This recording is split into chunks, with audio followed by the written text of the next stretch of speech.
Oigan, queremos hacer Baby Review de Moulin Rouge, la gira que está actualmente en el auditorio. Sí queremos. Vamos a platicar de ella. Me han estado llegando varias peticiones de que haga review. Entonces, hagámosla. Y voy a empezar por platicar un poquito de qué es lo que opino yo, porque hace mucho hice mi review de cuando vi Moulin Rouge en Broadway. Fue hace mucho, seguramente hay mucha gente que no me seguía para ese entonces o mucha gente que tal vez no lo vio.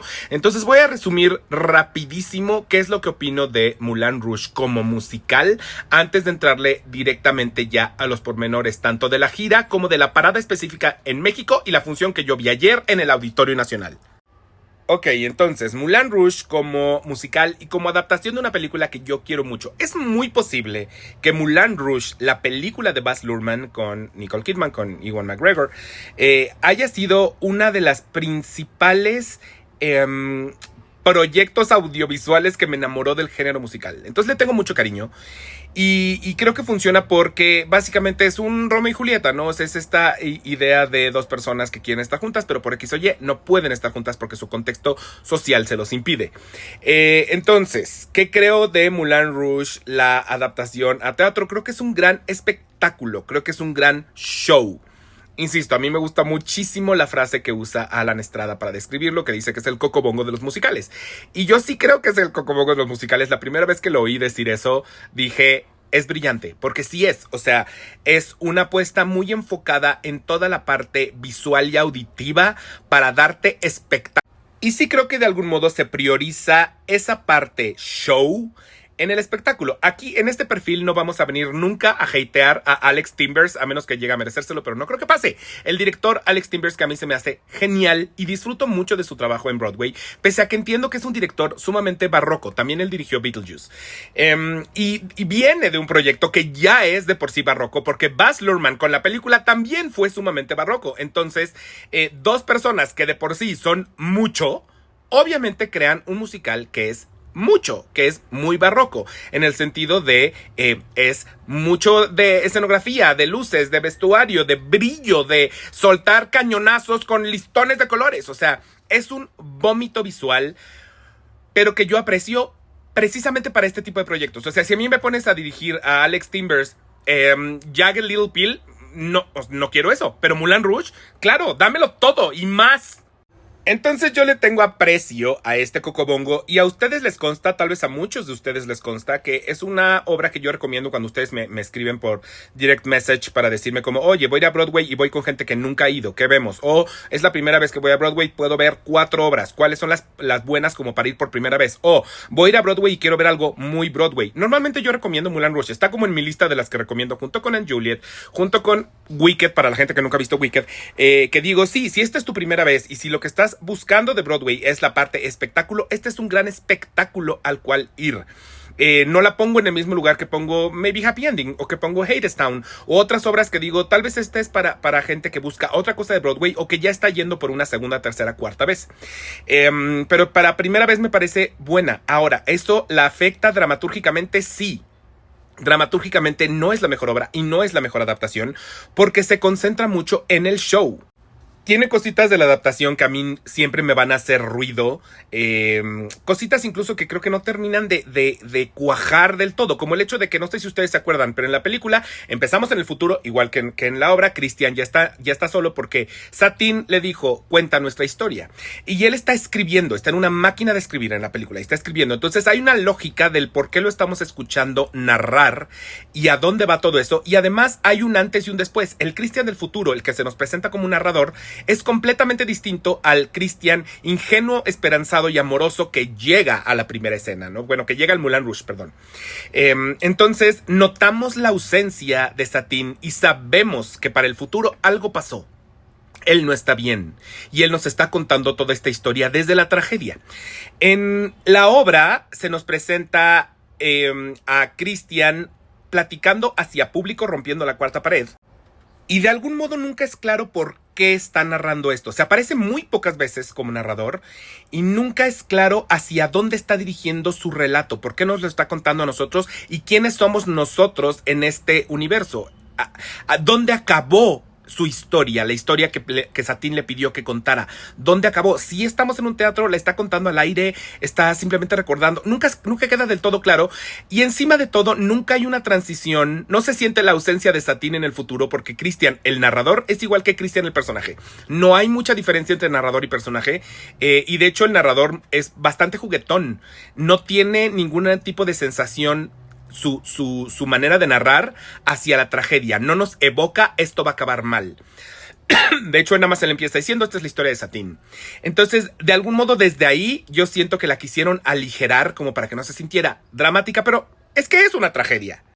Entonces creo que eso, de entrada nunca se asume como tragedia y al momento de no asumirse como tragedia, muchas de las cositas que pudieron haber sido un poquito como más densas o más fuertes o más intensas, las cambian o las aligeran o las bajan. El Duque, por ejemplo, a mí me parece padre e inteligente, que a diferencia del de la película, que si ustedes se acuerdan del de la película, era cruel pero era baboso, era un tarado. Y el Duque del musical es mucho más astuto, es más como un lobo. Y me gusta la idea incluso de que sea guapo. Siempre se te presenta como un hombre un poquito sexy. Porque creo que en la película era como, pues claro que vas a escoger al Duque por encima de... Digo, a Christian por encima del Duque. Porque el Duque es una nuez garapiñada al lado de Christian. Y de algún modo, aquí es como... No, a ver, el Duque es tentador. El Duque es absolutamente tentador y es inteligente. Pero ¿qué es lo que pasa? Que de algún modo creo que nunca se termina de sentir peligroso. En esta cosa de darle mucho swag, porque el Duque en la obra siempre está cool. O sea, no deja que lo afecte nada. No va perdiendo los estribos. Nunca los pierde, de hecho. Entonces, nunca termina de presentarse como un personaje que podría ser algo peligroso porque es impetuoso.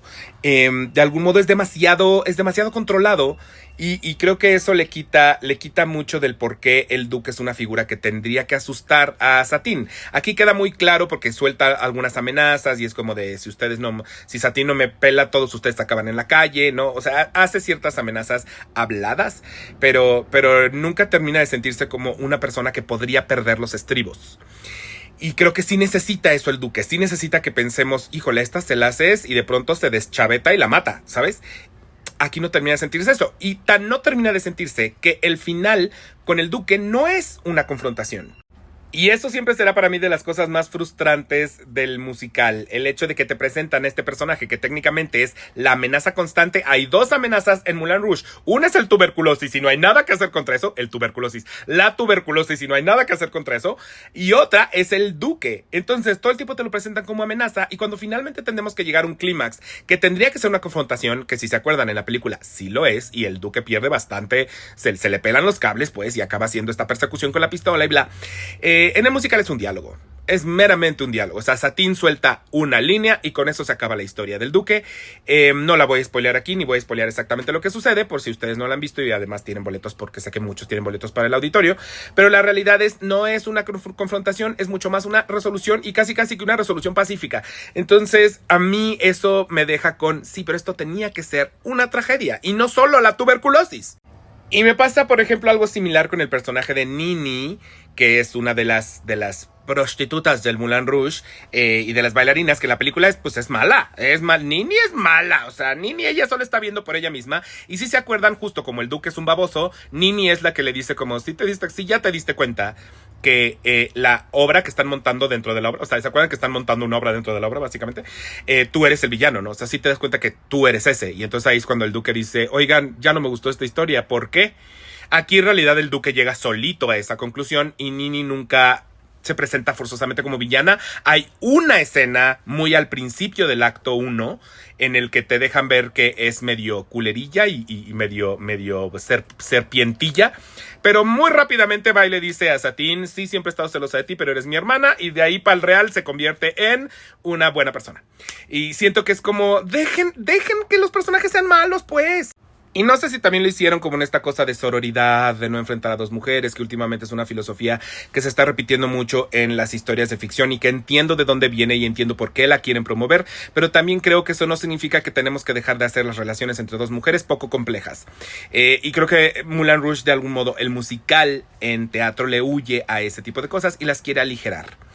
Y por otro lado tiene cositas en la dramaturgia, por ejemplo, que a mí no me hace mucho sentido, como todo el número de Firework, que me parece horrible. Me parece horrible no por la canción per se, sino justo lo que creo es la música de Moulin Rouge es magnífica y son estos medleys y son estos mashups y luego van y te sueltan la de Fireworks completa y no hace sentido con el momento porque es como si quisieron decirnos sí, pero yo sé que acaba de cantar Satine que ella quiere diamantes y dinero, pero tiene su corazoncito, y se siente insatisfecha. Dejemos que cante sobre lo insatisfecha que se siente.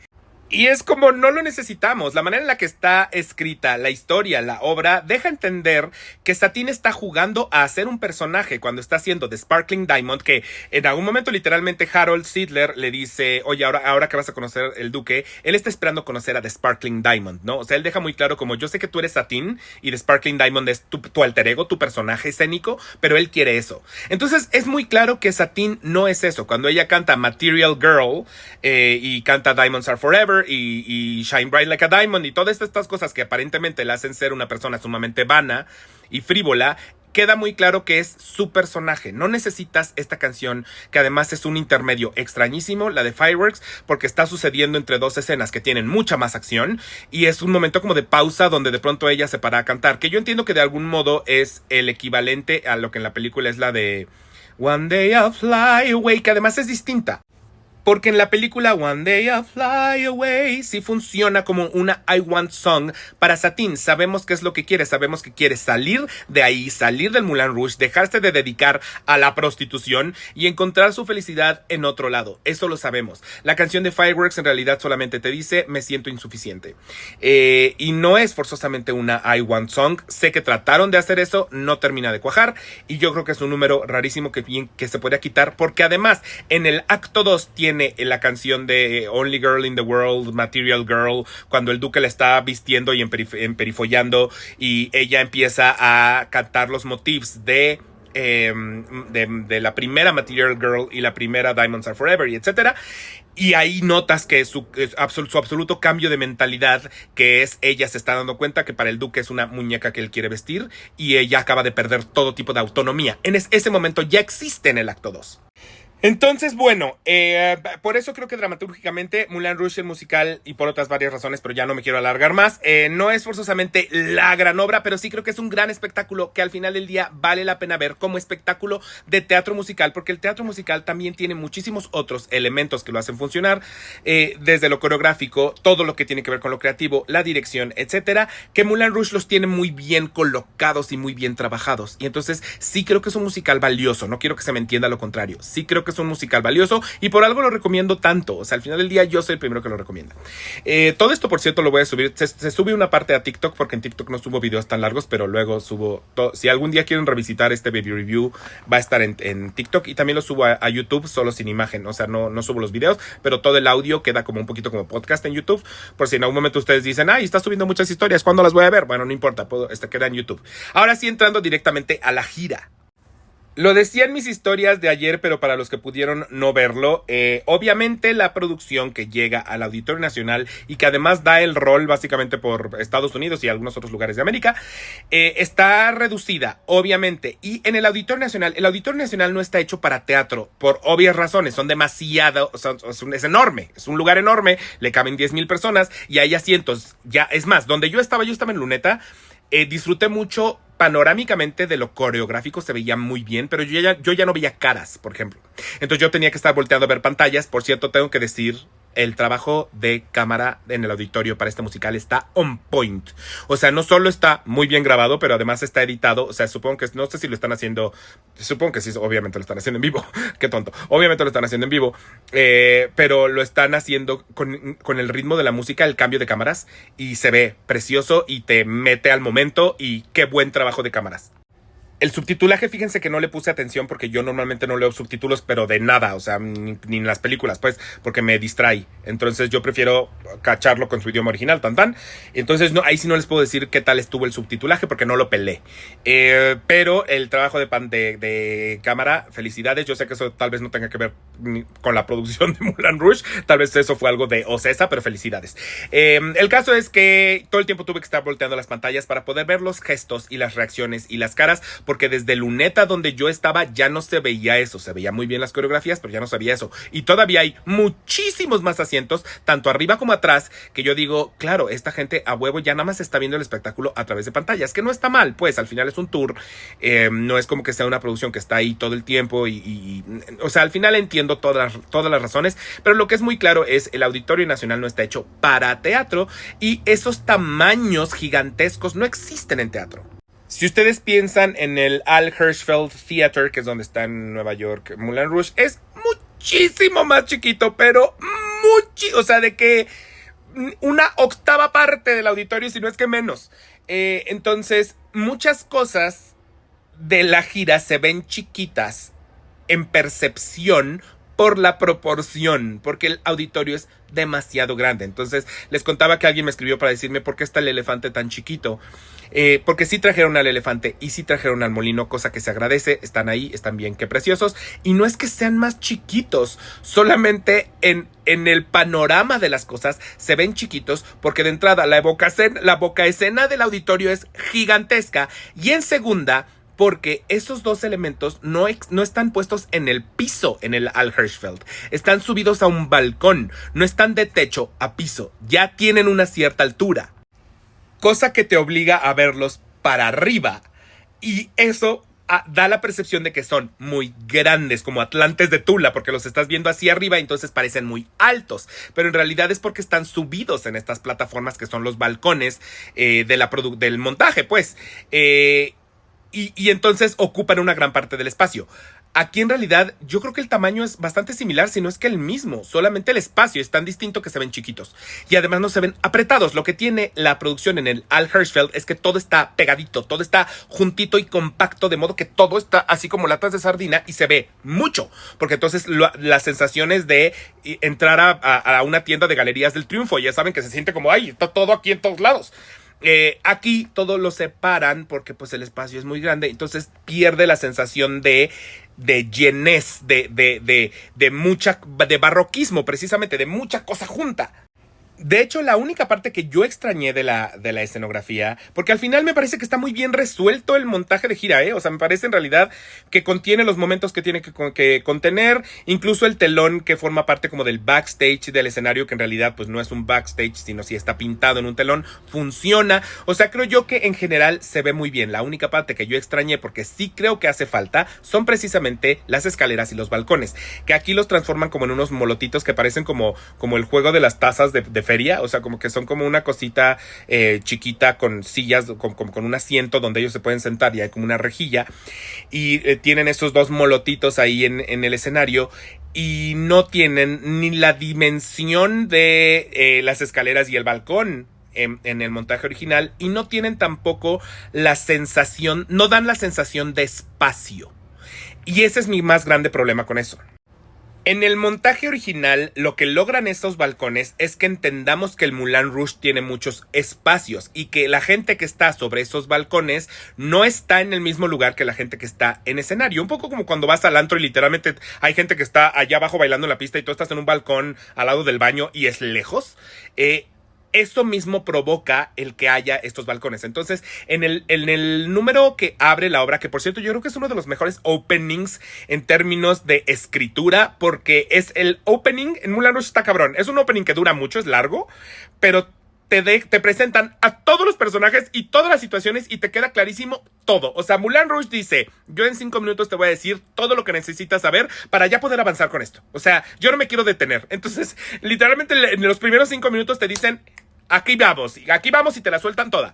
Y yo creo que es muy inteligente que hagan eso. Pero la cosa es, en ese número de apertura, te presentan a los bailarines de Moulin Rouge, a la compañía de Moulin Rouge, y ese es como nosotros somos esto y estamos aquí. Luego te presentan al duque y te dicen el duque, y el duque está allá y lo ponen en un polo, y luego te dicen, y luego estos son los bohemios, y los bohemios están allá y los ponen en el literal polo opuesto. Cada uno está en un balcón distinto y deja muy claro desde el principio, todos están en el mismo lugar, pero no están en el mismo lugar.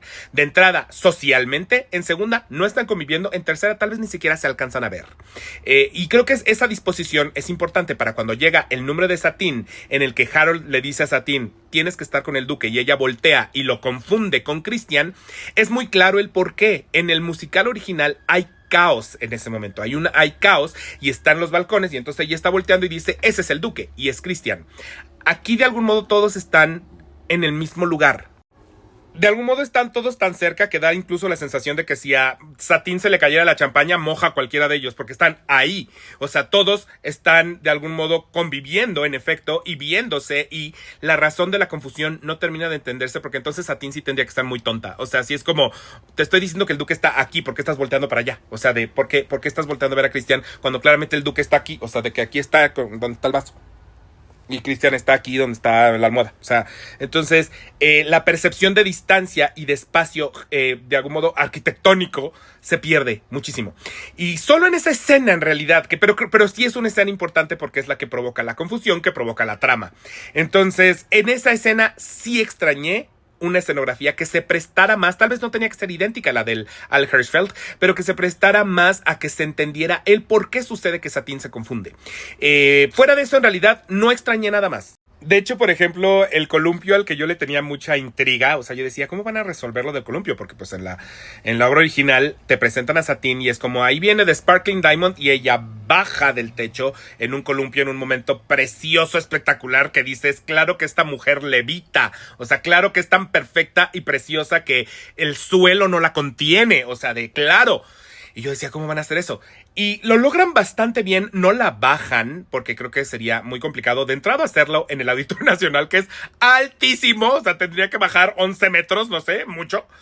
Y en segunda, porque tal vez no lo hacen nunca durante la gira, porque me imagino que no saben ellos contra qué situaciones se van a enfrentar en los distintos teatros y qué tan fácil va a ser bajar a una persona y seguro bajar a una persona. Creo que el riesgo es grande, de modo que lo que hacen es que la tapan con un telón, sube el telón y para cuando sube el columpio ya está colocado en medio. Y ella ya está ahí flotando en medio. Nunca la vemos bajar, pero sí la vemos tener este momento de estoy acá arriba, estoy en mi columpio, les canto desde acá y brillo. Porque aparte, mucho de lo que hace increíble esa escena es que ella trae un vestuario que no sé exactamente cómo chingados le hacen, pero es un diamante. O sea, ella, cuando le dicen The Sparkling Diamond, es porque es real. Ella brilla, destella, literalmente destella. Y creo que eso es lo que tiene que lograr la escena. Entonces, me pareció muy bien resuelto. Yo creo, me estoy imaginando que lo que sucede es que atrás del telón, el columpio en realidad está en el piso. Ella va y se sienta y la suben en vez de bajarla. Yo creo que eso pasa. Y me parece muy inteligente porque sí, creo que sería riesgoso tener una persona que tenerla en las alturas. Pues incluso ayer nos pasó en la función que tuvimos, hubo una falla técnica, se les atoró un telón, el telón que dice Champs-Élysées, se les atoró, tuvimos que paramos como 5 minutos para que lo resolvieran, pues, ¿no? Lo que solamente te da a entender como estas cosas pasan. Nunca sabes a qué situación técnica te vas a enfrentar, especialmente si estás en teatros que no conoces. Entonces justo yo ayer pensaba como, ok, se les atoró un telón, o sea, que era una cosa, es una tela que además ni siquiera se usa mucho, literal, ese telón baja para decir, estamos en Campos Elíseos y sube, no lo vuelves a ver nunca, y se les atoró, yo no sabía y no sé, honestamente no tengo idea de qué pasó backstage, pues, pero no sé si es que está automatizado o si hay una persona con unas poleas y las poleas atoraron, no sé exactamente qué pasó, pero imagínense si eso le pasa a Satine en su columpio, ¿no? Y es ahí donde dices, no podemos arriesgarnos. Entonces me hace todo el sentido, creo que lo resuelven muy bien. Los momentos escenográficos están muy bien resueltos. Incluso el interior del elefante, que es un poquito más chiquito, está muy bien resuelto. Se ve honestamente magnífico. Y se ve todo el tiempo en esta cosa como muy efervescente, que es lo que tiene que tener Moulin Rouge. O sea, todo el tiempo la escenografía es efervescente. Y el momento más magnífico de esa obra, porque no hay manera de negar, el momento más magnífico de Moulin Rouge, el musical, es Backstage Romance. Es el inicio del acto 2. que muy inteligentemente dijeron, ok, esta gente viene regresando del baño, de la dulcería, vamos a despertarlos de nuevo, vamos a recordarles dónde están.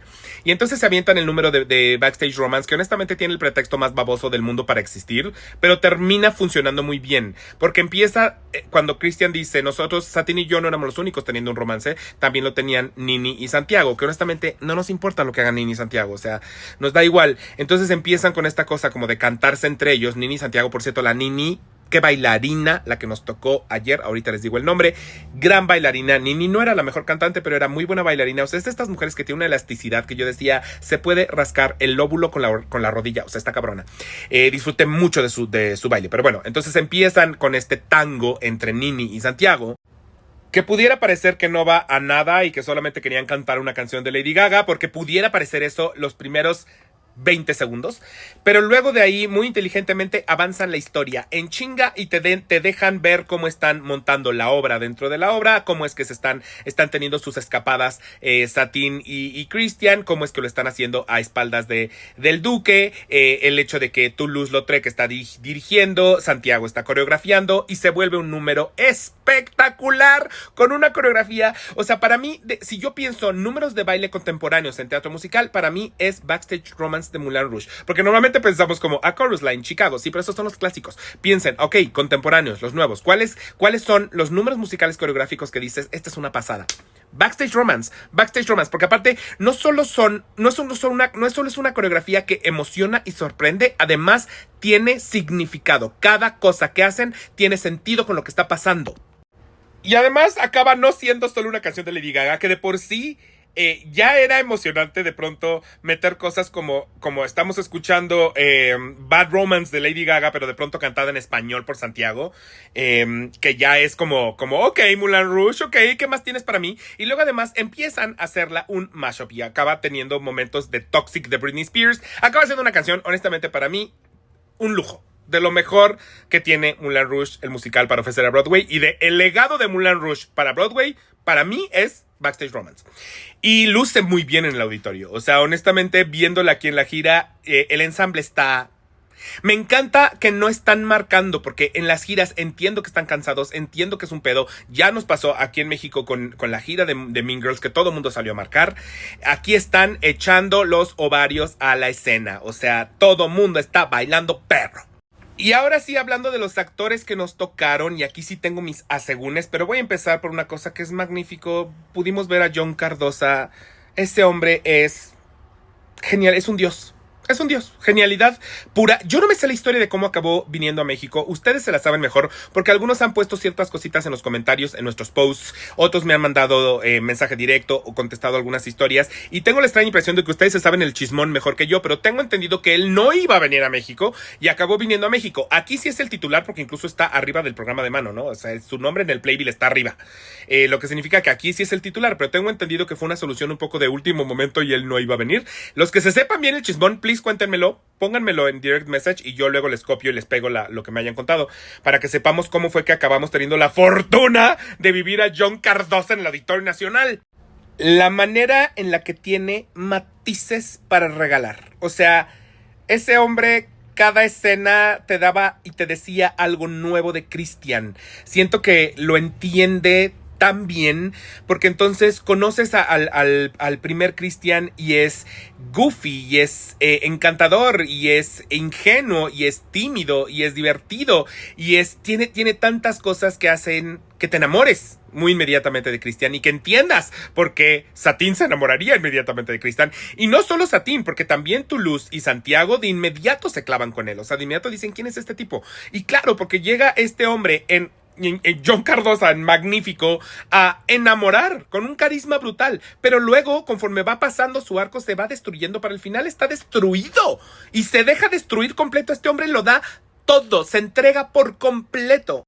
Es de estas personas a las que no les notas que están cansadas, que lo han hecho 1000 veces, que ya están un poquito como, ok, venga, hagámoslo de nuevo. Parece que lo está haciendo por primera vez y ante su primer público, y respetando de esa manera a su público, porque porque no se contiene, lo da todo a manos llenas. Qué actor tan generoso, de verdad, qué honor haber podido ver a Jon Cardosa en el Auditorio Nacional de todos los lugares. Y además, qué voz de hombre, qué manera de interpretar, es que no solo es la voz, qué manera de interpretar su tango de Roxanne, que bendito es el Señor. Esa es de las decisiones, fíjense, inteligentes que me parece de la adaptación. Originalmente el tango de Roxanne en realidad era una canción de Santiago, y se la quitaron a Santiago y se la dieron a Cristian en la obra, y me parece muy inteligente porque es un momento catártico, y un momento además con el que es muy fácil proyectarte, lo entiendes. Porque es finalmente el momento en el que a Cristian le empiezan a afectar los celos. Es la primera vez que tiene una crisis de celos, porque hasta ese momento había tenido bastante en control el hecho de que Satine en realidad le pertenece a otro hombre, y en ese momento ya no puede más. Y además viene de estar borracho, porque antes de eso tenemos el número de Chandelier, que también me parece un gran número, lo ponen borracho. ¿Y quién no ha sido Cristian caminando borracho por las calles, sufriendo por un amor? Cristian nos representa a todos.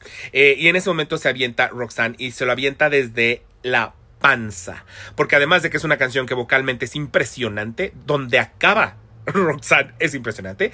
No se canta solo con la voz, se canta con el alma. O sea, es una canción de estoy devastado, los celos están acabando conmigo. Y lo que hace Jon Cardosa con ese número, yo tenía la piel chinita. O sea, para cuando se avienta la última nota antes del oscuro, porque además hay un oscuro, perfecto momento para lograrlo. Me quedé sin aire. De verdad es que lo que hizo ayer estuvo como para ovación de pie. No se presta el montaje para que haya en realidad una ovación de pie, porque la siguiente escena sucede muy pronto y además él sale de escena, entonces no se presta como para que literalmente te parezca aplaudirle. Pero en términos técnicos, pues, y vocales y todo lo que implica, está como para pararse a aplaudirle en ese preciso instante, porque está brutal. Ahora, ¿qué es lo que pasa? Que ayer nos tocó, honestamente, una Satine. Ay, yo creo que dejó mucho que desear. Está acreditada como la titular de Satine Ariana Rosario. Nosotros no vimos a Ariana Rosario ayer, supongo que subió. La cover se llama Adia Michelle. No sé si va a estar subiendo toda la temporada, toda la parada en México. Honestamente no sé si ya Adia Michelle va a ser todo México como Satine, o si Ariana Rosario simple y sencillamente no ha dado, porque tampoco dio la función del miércoles. Entonces no sé si Ariana no ha podido dar estas funciones y por eso ha estado subiendo a Adia, o si Adia va a dar todas las funciones en México. Eso no lo tengo del todo claro. Lo que sí tengo claro es que Adia Michelle se vuelve una Satine muy unidimensional. Es hermosa la mujer y es altísima. Es una amazona. Cosa que le va muy bien porque de algún modo Jon Cardosa la tenía que ver para arriba. Es más alta que él. Entonces como que entiendes que es como esta estatua griega de mujer que es hermosa porque es Satine. En ese sentido es Satine.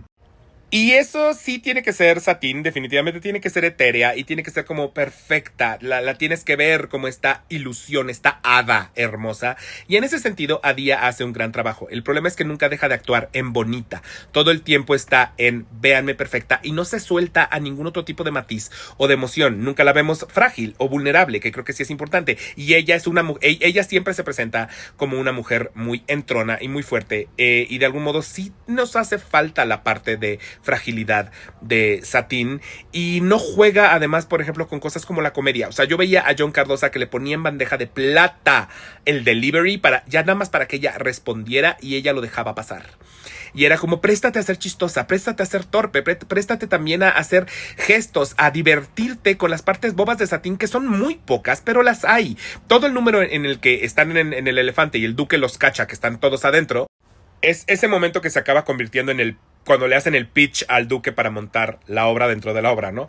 Ese es un momento de comedia, y de comedia física, literalmente es una comedia de enredos. En ese momento Moulin Rouge se convierte en una comedia de enredos, y Adia no supo realmente jugar con la comedia, de modo que nunca se presta a ser chistosa. O sea, perdón, pero está por cachar. Tú acabas de darte cuenta que Cristian no es el duque, que además están entrando por tu ventana Toulouse y Santiago, y sabes que está tocando en la puerta del duque. Tu reacción tendría que ser de pánico, y para nosotros tendría que ser un momento de comedia. ¿Qué vas a hacer? O sea, ¿qué hago? Te acabo jalando por la ventana y te me caes encima, y entonces para cuando entra el duque todos estamos unos encima de los otros y parece que estamos en una orgía. Ese es el punto entero de esa escena. Y ella, de algún modo, sus reacciones eran muy chiquitas, pero todo el tiempo bonitas, como y es como, sí, Satine no se deja ver por completo desde un ángulo feo, pero en ese momento estás en pánico. En ese momento va más allá de ti. Y así pasa en otros muchos momentos de la obra. Ella permanece bastante unitonal, siempre como buscando el ángulo donde Satine es bonita. Incluso me pasa en el número de Diamonds Are Forever. En el primer momento en el que sabemos que ella está enferma es porque literalmente para la canción porque se queda sin aire y hace el y le duele. Y de algún modo ella lo está tan controlada que lo contó como parte de la coreografía, de modo que la vimos hacer 5, 6, 7, 8, ella se tira al piso y hace como esto y luego hace y siento que es como, no, el dolor te tiene que tirar, o sea, no tenemos que verte caer como si fuera un paso de baile, tenemos que ver que estás bailando y de pronto el dolor es tan grande que te tira. No bajas y haces, sino te dejas caer. Y siento que desde ahí es como ella estaba muy controlada. Ella todo el tiempo quería controlar la escena y la percepción de nosotros público de Satine. Y creo que no tiene que ser así, porque entonces nunca vemos a una Satine real. Y como vocalista, pese a que es una gran cantante y tiene buena voz, me parece que al final del día no termina de interpretar por completo. Y creo que hay muchos momentos en los que sí pierde el control de su voz. O sea, en el número de Come What May, varia desafinación, varia armonía desafinada. Especialmente las armonías, como que yo decía, ella no es tan buena armonizando. O sea, se le van bastante. Nos desafinó varias veces durante la obra y en otros momentos, y no fue ella la única que lo hizo, el que estaba haciendo a Toulouse-Lautrec también lo llegó a hacer. Siento que quieren como explorar más dentro de las canciones, como que han de pensar, ay, son canciones de pop muy simplitas, o como que igual ya las cantaron muchas veces y ahorita lo que quieren es explorar, y entonces como que dicen, voy a jugar un poquito con la melodía, y no terminó de salirles de todo. O sea, había momentos especialmente de ella y de Toulouse que yo decía, estás jugando con la melodía y ya te perdiste, ya no sabes cómo regresar, y ya sonó feo. O estás haciendo un riff que en realidad tal vez no tienes tan ensayado y tal vez no tienes tan probado, y el riff te salió desafinadillo. Entonces eso sí pasó varias veces. Y el otro actor que me dejó un poquito con un sinsabor fue Gerald Vincent como Harold Sidler, que creo que también él es cover, él no está acreditado como titular, y nuevamente no sé si está haciendo toda la gira por México o si tuvo que subir por alguna razón en específico, pero el caso es que nos tocó este hombre. Y es importante entender que yo tengo a Danny Burstein grabado en la cabeza. Yo vi a Danny Burstein y Danny Burstein es un señor actor. Entonces mi Harold Sidler, el que yo tengo en la cabeza, es muy difícil competir contra ese Harold Sidler. Pero ni siquiera es que sea una competencia. El punto es que creo que hay un malentendimiento de parte de esta persona llamada Gerald, de Harold Sidler, porque no termina de entender que Harold Sidler es un poquito una alimaña. O sea, no es un bueno, no es un héroe. O sea, al final del día no tiene ni medio escrúpulo. Es un personaje que tiene un poquito una relación padre-hija con Satine. Entonces, de algún modo es esta figura semipaternal con Satine, pero al mismo tiempo él es ambicioso. Él lo único que quiere es unos pesitos para su congal, que aquí en el musical lo hacen tener como un poco más de cartas en el asunto, porque técnicamente su congal está por desaparecer y si Satine no se mete con el duque, entonces los afecta absolutamente a todos. Pero lo que hay que entender de él es, él está dispuesto a vender a su hija al diablo para conseguir eso. Entonces, no es un buenito, no es un personaje bueno. Y de algún modo, Gerald lo aborda todo el tiempo como en esta cosa Disney Channel, esta actuación que es como muy fársica, que funciona muy bien para el doblaje de Phineas and Ferb, pues funciona muy bien si estás viendo Hannah Montana, porque lo que estás tratando de decir con ese tipo de actuación es que tu personaje es muy personaje, ¿no? O sea, es de pronto muy caricaturesco. Y no estoy diciendo que no funcione a momentos. Entonces lo haces tener estas modulaciones que son como voz de caricatura, ¿no? O sea, personajes que de pronto hablan así. O sea, como muy... No, it's big. O sea, son Disney Channel. Pero el problema es que Gerald se acaba escondiendo detrás de eso para no decirnos realmente quién es Harold Sidler y no contar mucho de Harold Sidler. Entonces es nada más un personaje que ahí está y que le hace al MC... pero no termina de tener su historia propia y sus razones están expuestas en diálogo, pero siento que nunca las vemos suceder. Y creo que además nunca vemos un cambio en él. Harold Sidler al final empieza en este lugar donde, güey, me vale madres ya ver cómo le haces. Y poco a poco va empatizando lo suficiente con Satine hasta finalmente sí volverse un cómplice de ella y de Christian. Ese cambio nunca lo vemos en esta obra, al menos con este actor, porque todo el tiempo lo mantiene en esta cosa Disney Channel caricatura que no te permite realmente humanizar a Sidler. Las otras que amé y me parecen preciosas la inclusión como de algún modo de estos personajes que también son muy del musical, no de la película, pero a Arabia, la Chocolate y Baby Doll, que son como, junto con Nini, son como las cuatro niñas del Moulin Rouge que tienen como esta presencia constante, por así decirlo. Nini, ya dije, me parece una excelente bailarina, no era tan buena actriz, no era tan buena cantante, pero Nini lo que tiene que hacer es bailar. Y bailaba perro, y estas niñas bailan, bueno, una de ellas siempre está interpretada por un hombre, te dan a entender que es un personaje trans. Y de hecho han ido metiendo cositas que según yo no existían al inicio, como para hacer cada vez más obvio que es un personaje trans. Entonces la interpreta un actor que honestamente no sé si en la vida real es trans o no binario, pero me gusta creer que se le está dando oportunidad a que ese personaje sea interpretado por actores dentro de la bandera trans. Pero bueno, ellas cuatro geniales, absoluta y rotundamente geniales. Entonces, bueno, para ya no alargarme más, definitivamente disfruté mucho con todo y sus asegúnes, disfruté mucho de la apuesta, disfruté enormemente de Jon Cardosa, me hizo la noche, la semana, el mes, el año. Entonces, si tienen oportunidad de verla, no se pierdan la parte de ir a ver a Jon Cardosa. No sé qué tanto todavía se estén vendiendo boletos. Ayer mi función estaba hasta su putísima madre. Cuando yo llegué les grabé y les dije, ay, está un poquito vacío. No, después se llenó, pero de que no había o sea, los únicos lugares vacíos eran los que estaban justo enfrente de mí. O sea, literal, los dos asientos de enfrente de mí. Bendito es el Señor porque entonces yo no vi cabezas. Yo no tuve cabezas enfrente. Entonces, pero eran los únicos dos lugares. O sea, el resto del lugar estaba así. O sea, como de que concierto de Luis Miguel así. Entonces, no sé si se sigan vendiendo boletos, honestamente, pero si todavía tienen oportunidad de verla, no se lo pierdan. Sí es un gran espectáculo. Y también va a Monterrey. Entonces, insisto, no es un pedazo de teatro que te deja con ganas. Creo que es de estos shows que entrega lo que promete. O sea, literalmente lo que ves en el póster es lo que se te da. O sea, la vibra que crees que vas a ir a vivir es la vibra que se vive allá adentro. Entonces, es un show que se compromete con quién es, ¿no? Está muy consciente de qué es y quién es. Es Alex Timbers en toda su capacidad creativa y espectacular. Entonces, yo diría que vale la pena con todo y que ahorita la analicé, porque también ustedes entiendan que es mi trabajo. Yo tengo que estar viendo estas cositas porque no voy y me siento ahí como cualquier espectador.